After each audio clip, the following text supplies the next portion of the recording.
लो जी सज्जनों, बेलियो ते मित्रो, असी हुण मोड़ कट्टांगे। अगे जिहड़ा मोड़ आएगा उस तो असी सज्जे हो जावांगे ते नहर आ गई है, उस नहर वाल मुड़ांगे। कूक पाकिस्तान कूक दे सज्जन बेली ते मित्र सारे जड़े ना जी वो जा रहे ने अपना दरगाह हज़रत मियाँ मुहम्मद बख्श सरकार रहमतुल्लाह हाज़री देने लई।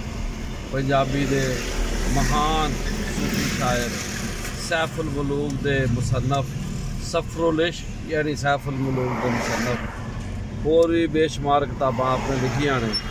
ते इस वेले असी रस्ता ले लिया ते साढ़े नाल जनाब भाई रफीक भी ने ते बाकी सज्जन बेली मित्र सारे। ए हुण राह जिहड़ा असी खब्बे हत्थ होवांगे। ये सराय आलमगीर तो पहला एक नहर है। इस नहर तो कहा जाता है कि जरा नेड़े वे दरगाह मियाँ मुहम्मद बख्श रहमतुल्लाह अलैह, क्योंकि जेकर दीने तो जाइए तो आखते ने कि उतों मीरपुर तो फिर आना पैंदा खड़ी शरीफ वाला। इत्थों डायरैक्ट रस्ता है। वेखो ना जी, ए राह आ गया जी, ए राह आ गया जी। ए नहर ते ऐसी खब्बे मुड़ रहे हैं। ए लथ गए हैं थले, सकते हो जी। ए रस्ता है थोड़ा बहुत आंदे ने विच एक हिस्सा टुटिया है, अगे जाके आंदे ने काम ठीक है। ते ए जिहड़ा ना अपना नहर है, नहर दे नाल नाल असी सफ़र करांगे इंशाअल्लाह ताला। ते फिर अपनी मंजिल ते इंशाअल्लाह पहुंचांगे दरबार खड़ी शरीफ हज़रत मियाँ मुहम्मद बख्श सरकार रहमतुल्लाह अलैह। देखो ना बाबा चढ़ी पानी नक्को नक जे जनाब, नक्को नक फुल चढ़ी नहर है जनाब। ए विच रेलवे लाइन भी आ गई है। ए तुसीं वेख सकदे हो, नहर दे उत्ते एक बनी हुई पटरी है, ਇਹਦਾ ज़्यादा लै सकते हो। तो यह जनाब रस्ता शुरू हो गया। असी हुण अपनी मंजिल की तरफ रवाना वा। ये जनाबे वाला मियाँ साहब के शेर में असी बार बार पढ़ांगे। जिहड़ा कूक पाकिस्तान कूक का मशहूर भी है, मकसद भी है, मंजिल भी है। मियाँ साहब फरमाते ने झल झल हार ना हारी हिम्मत, झल झल हार ना हारी हिम्मत, एक दिन फिर सी पासा, भुखा मंगन चढ़े मोहम्मद ओढ़क भरदा कासा। भुखा मंगन चढ़े मोहम्मद ओढ़क भरदा कासा, यानी मंजिल की तरफ आ जो रवा दवा होना है ते मंजिल मिल के रहेगी इंशाअल्लाह। ते तुम देख सकते हो सपाटे भी सन दो, एक बाइक के उत्ते खलोते ने वर्दी पा के। ए नहर जनाब मीरपुर की तरफ जा रहे हैं ते खड़ी शरीफ पहुँचांगे इंशाअल्लाह अज़ीज़। ए मिट्टी के बर्तन लगे ने, तुम वेख सकते हो। राजड़ कलां ए लिखा राजड़ कलां जामिया मस्जिद गुलजार मदीना ते जनाब वाला। वैसे लोकेशन पहला ना वो दीने वाला दस रहा ही पे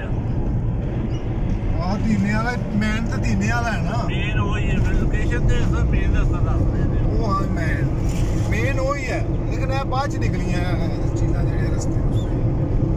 ए वेख सकते हो जी नहर दे आले दुआले जेहड़े बूटे लगे ने माशाअल्लाह। टाली भी है विच, छरी भी है। होर बूटे लाने की लोड़ है, इनू मजीद हरा भरा कर दिओ, हरियाली हर पासे लोड़ है। ठीक है जी।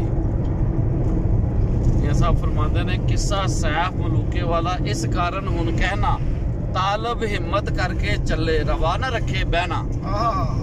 तालब हिम्मत करके चले रवाना रखे बहना, यानी तुरते रहो तो फिर मंजिल आ जाए, बेली ना बै कुछ करती रहे।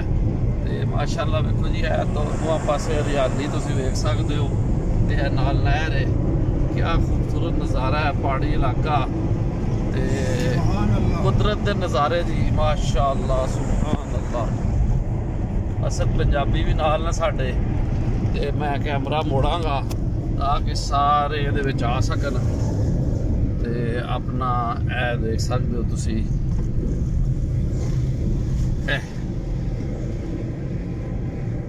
जी जी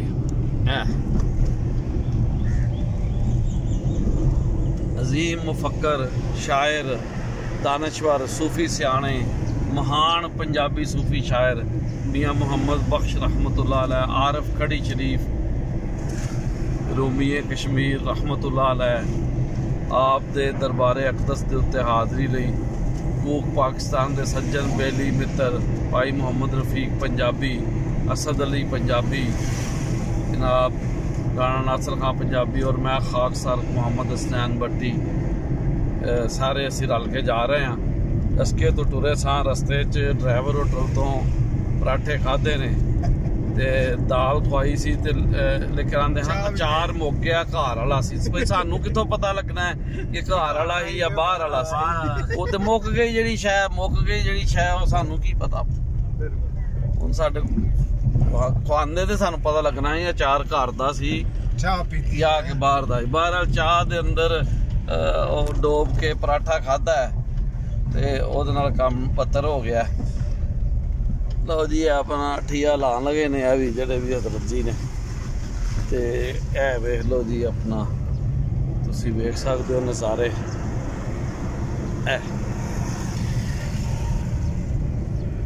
जट कुल्फी भी है जी, जट कुल्फी ते ए वेख लो जी तुसी नहर दा नज़ारा ते नाल बूटे।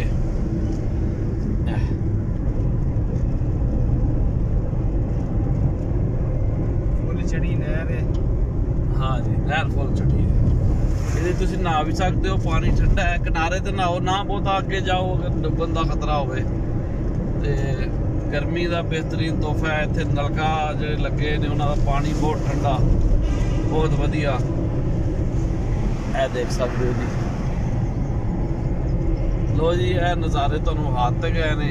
हुण इंशाअल्लाह ताला साडा अगला पड़ाओ जिहड़ा ना दरबार आलिया, दरबारे आलिया खड़ी शरीफ, हज़रत मियाँ मुहम्मद बख्श सरकार रहमतुल्लाह अलैह, हज़रत पीरा शाह गाजी कलंदर रहमतुल्लाह अलैह।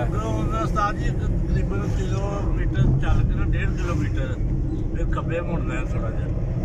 हाँ जी ਉਹਨੂੰ ਕਹਿੰਦੇ ਨੇ ਜਟਾਲਾ ਜਾਂ ਪਤਾ ਨਹੀਂ ਕੀ ਇਹੋ ਜਿਹਾ ਕੋਈ ਸਟਾਪ ਜਾਤਲਾ ਜਾਤਲਾ ਵੀ ਆ ਰਿਹਾ ਜੀ ਅੱਗੇ। ਉੱਥੇ ਇੱਕ ਸਾਡੇ ਪ੍ਰੋਫੈਸਰ ਸਾਹਿਬ ਨੇ डॉक्टर मुहम्मद अशफाक साहब मैडिकल के बहुत एक्सपर्ट रिसर्च स्कॉलर ने ते उत्थे अपनी प्रैक्टिस करते हैं। तो जी असी फिर हुण वीडियो तुहानूं हाथी इंशाअल्लाह तुहानूं पसंद आएगी कि ये सफ़र तुहानूं किंदा लगा। सावल मोड़ मुहारा पंजाबी ज़बान के सूफी शायर ख्वाजा गुलाम फरीद ने भी आख्या सी कि मोड़ मुहारा का मतलब ये कि आ चलीए उधर जिधर साडी मंजिल है। ठीक है ना जी। यह भी नज़ारा काबले दीद है नहर दा, नहर वगदी इत्थे वगदियां ठंडियां नहरां ने, इत्थे रुखां दियां ठंडियां छावां ने। ए वेखो ना जी मंजर मौजूद है ते ए जनाब उस तरह ही नहरां दे उत्ते दुहाने ते जनाब बाकी छावां मौजूद ने ते अल्लाह खैर करे। अपने जी कमेंट दे विच तुसीं दस्सिओ तुहानूं वीडियो किस तरह दी लगी है ते इस चैनल नूं सबसक्राइब भी करो, कूक पाकिस्तान कूक दे चैनल नूं।